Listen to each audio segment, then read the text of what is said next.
In part 1, we learned just from the first few chapters that this isn't a story, and is actually yet another excuse for the author to propagandize her political beliefs.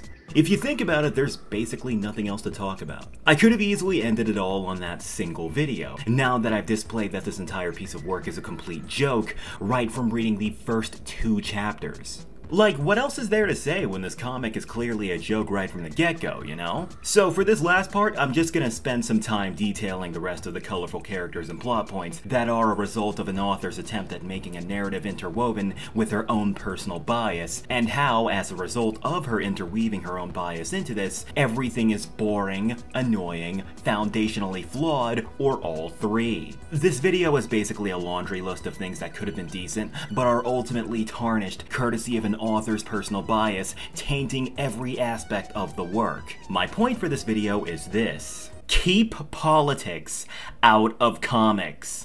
Period. In this piece of crap, there are many political and societal issues shoehorned in that are hyper-focused on, and as a result of that being the primary focus, very basic fundamental aspects of characters and lore are out of whack completely. For example, Harley Quinn, who is 15 years old at the time of this comic, is already a wacko sociopath and already has Olympic gymnast-level acrobatic abilities, as displayed in page 76 and 77, as she does some Assassin's Creed level stuff to get to the rooftop of this building. She's also single-handedly beating up officers later into the comic too. Anyone with any amount of basic knowledge into her backstory knows that this girl did not get this way until the Joker made her the person that she is. But this comic kinda just automatically makes her the individual she's most popular for being. How uninteresting is that? Even in the flashbacks of this comic where Harley is like 11 years old, she's still acting all crazy and stuff. There's this one flashback in chapter 2 where a grown teenager gets her ass kicked by Harleen, and she was 11 at the time. A grown teenager getting beat down by a literal child. That is what is happening in this flashback. What I assume Mariko Tamaki is trying to show here is that Harleen was a super badass, epic girl boss even back when she was a kid. But again, that's not how her lore works. I know that's being rewritten right now, but still. I think what I want to get at and complain about here is that I just can't tolerate how Harley Quinn has been used by mainstream media and comics lately. She used to be a character whose entire backdrop was a boring-ass, unremarkable psychologist in Arkham Asylum, right? She slowly becomes the person she is based off of falling in love with the Joker and becoming his sidekick, and then breaking apart from him after realizing that psychopaths don't exactly make for good romantic partners. In this comic, and a lot of the other ones I notice nowadays, she just gets treated like a discount Deadpool, constantly breaking the fourth wall and being all kooky and goofy without any reason other than, well, that's the thing that she does. Even the first awful-ass Suicide Squad movie displays Harleen's actual build-up to becoming the icon that she is now. Even the original Suicide Squad movie has a one-up on this piece of crap. How does this comic fail that hard? Maybe if Mariko Tamaki actually spent time trying to focus on characters and story instead of societal inserts, this very basic information and backstory about this girl could have been organically blended into the story. But courtesy of the author's political priorities, we're stuck with this. The frame of this dumb story is less concerned about Harley Quinn or any DC character's actual background, and is instead entirely revolved around the evils of high society preying on the weak via gentrification. But instead of talking about that, maybe you should actually focus on making I don't know, a DC story? Boys, can you imagine a young adult that chose to read this comic because, I don't know, they watched the Suicide Squad movie? The good one, not that first awful one. And they wanted to see Harley Quinn being a badass some more and stuff? Just imagine someone wanting to learn more about Harley Quinn, and the only thing they got was this piece of garbage where a hack writer preaches to you about societal inequalities and expects you to take her side. God, Tamaki's writing just ruins everything it comes into contact with, man. Everything. It even ruins Steve Pugh's artwork artwork on this comic. There's a lot of moments in this comic that don't require any narration or dialogue or text on screen at all, that are just there for no reason. Like, again, Steve Pugh's art skills are great and it's fantastic to look at alone, but whenever there's a really good shot on screen, Mariko Tamaki's dumpster fire ass writing is constantly distracting you from it. For example, on page 55, there's this shot of Harley Quinn quickly escaping down a manhole after vandalizing some buildings, and this shot of her descending down this hole looks effing fantastic. There's no need for dialogue here. What's happening on this page already describes what's going on perfectly. But no! Tamaki has to keep throwing unnecessary BS in for no goddamn reason.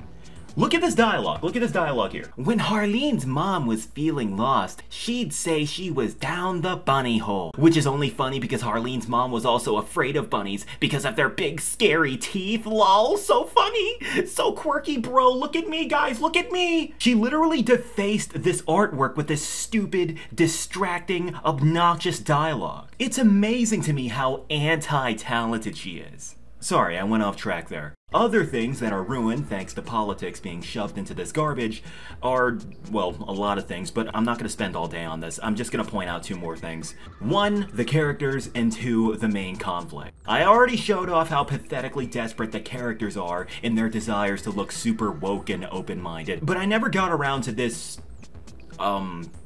girl. I think it's a girl. Again, just like last time, I'm not 100% sure if it's a dude or a chick. Like, look, this bitch has f***ing feminine facial features, right? But at the same time, look at her body. She's built like a f***ing Pittsburgh Steelers linebacker. Anyway, this moron and Harley both go to an ice cream place or something like that, and the weirdo starts being an obnoxious public disturbance, right? And, I'm just gonna narrate what happens next, panel by panel. Alright, so the ugly ass girl gets up and says, she like puts on a mask and is like, "We are here for the opera, for the diva. Yes, we are fierce and we queens will survive fiercely. Yes, we will." And then she gets interrupted by whom, you ask? By a bunch of evil white people. I don't think that kind of behavior is appropriate in a family establishment. And like, honestly, kind of agreed. I mean, granted, this character is very clearly painted to look like she's the bad guy, but I mean, if I was in a public restaurant and there was someone shouting about being all stunning and brave and, you know, independent and all that shit right behind me while I was eating, I would probably tell them to shut the f up too. I mean, just me, I'm just saying. But anyway, but yeah, this person is supposed to be the bad guy, even though it's pretty justified to tell this person to shut up because she's being a public nuisance in a public restaurant, but whatever. Anyway, the freak gets up and says, "Excuse me. Do not come in here with your busted Betty Rupple yuppie ass pearls and your children of the corn and tell me that I am not appropriate. This is my neighborhood. I've lived here all my life. You are new here. I am a queen, and I am enjoying a chocolate sundae and talking about the fine art of being fierce, which maybe you should learn something about." Got him, I guess? Like, I guess any weirdo, like, I don't know, any of those weird woke SJW freaks is probably reading this stuff like cheering, like, "Oh yeah, you sure told him," but at the same time, it's like, again, you were being a public disturbance. Why is she the bad guy? You were annoying the f*** out of people. Is this not inclusivity bias here, or am I just, you know, or am I just going crazy? But, yeah, this is a scenario where a random ass lady, like, tries to be obnoxiously woke.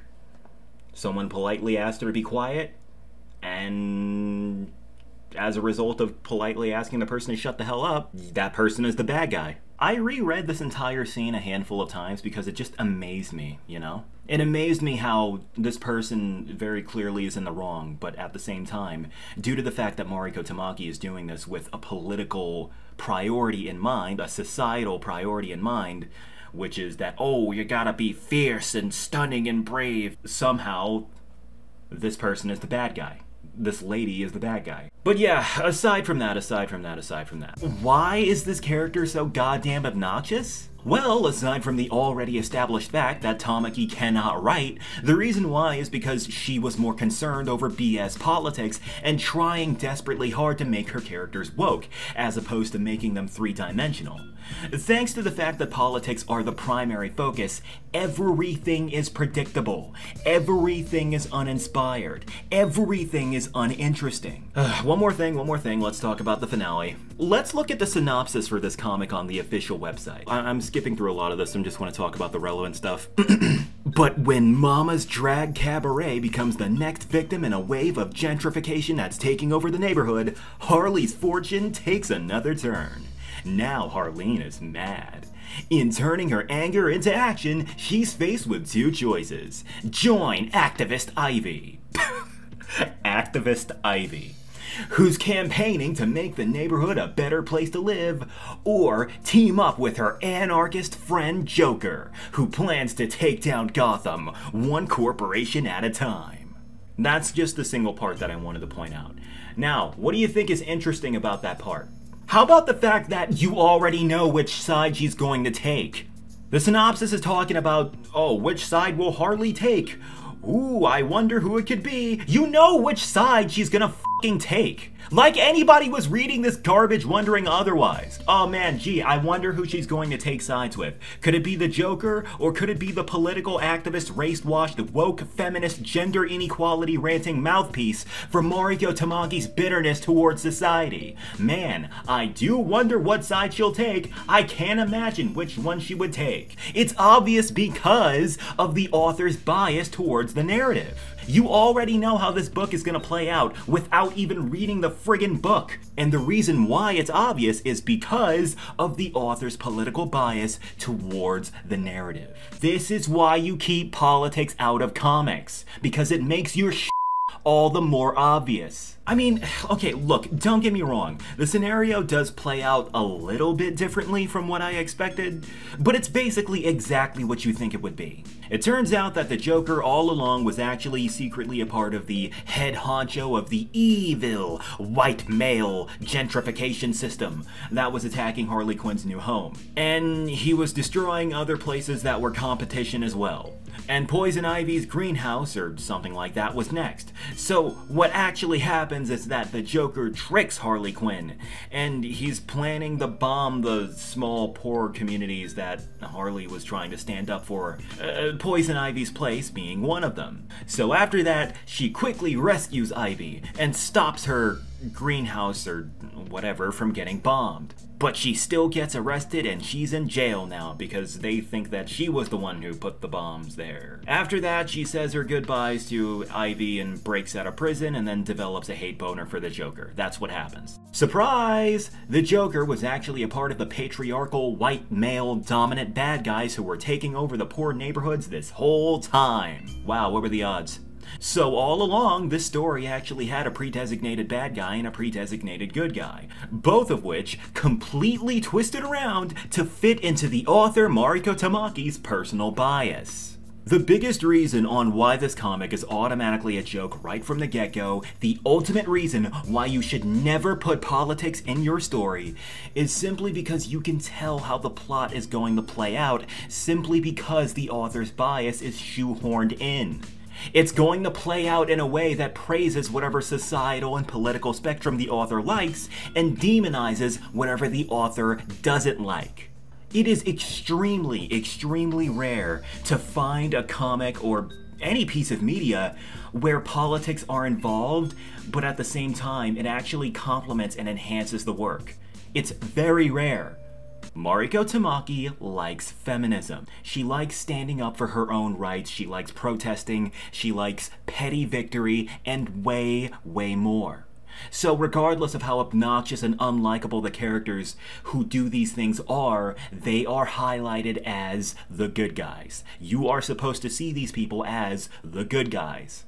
Meanwhile, Tamaki does not like perceived inequalities, not that there are any in the communities that she's crying about, wealthy white people, and her own perceived idea of bigots. So naturally, anyone who performs any of these actions are all classified as one-dimensional bad guys. And regardless of how three-dimensional your comic could potentially be, when you put your own political stance in your work, you are making said work more predictable. Like, I never understood this. I never understood why Western comics are so obsessed with politics.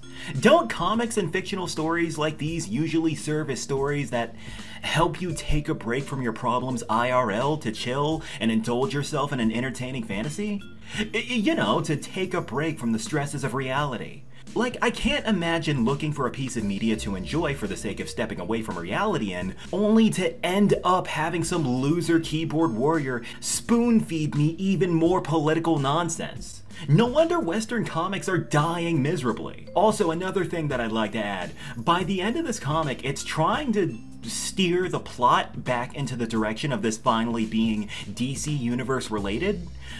Harley Quinn gets a baseball bat and starts vowing to hunt the Joker down, and Bruce Wayne kinda just suddenly appears now, I guess. He was slightly hinted earlier, but who cares? And that's straight up the end of the comic, as if it matters.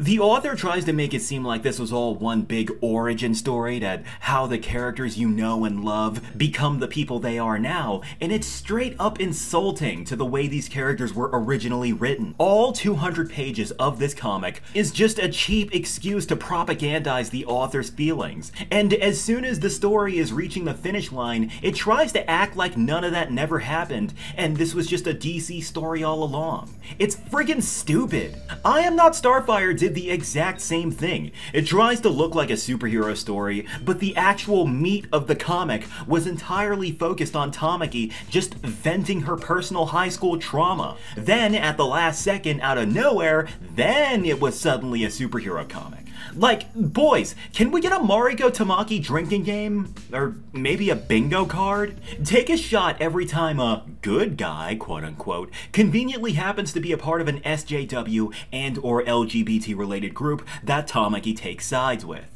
Take a shot every time the comic tries desperately hard to be diverse on a surface level. Take a shot every time a bad guy happens to be a part of a demographic that the author hates on a personal level. Take a shot every time the main character beats up a bad guy effortlessly, even though it shouldn't be logically possible in any way, shape, or form. Take a shot every time a character goes into a droning monologue that's against something the author personally hates outside the comic. I'm not going to continue, I'll let you guys make more ideas in the comment section. You see, there's a very common phrase used amongst authors that goes something along the lines of, write what you know. And while that is very, very true, there's a difference between writing what you're familiar with and then just writing what you're only interested in.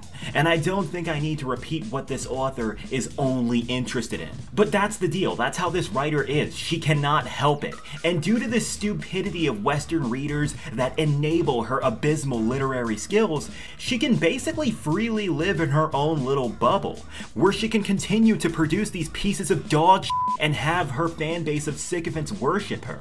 I feel like I've been beating on a dead horse at this point, so I'm gonna finish it up here and keep it simple.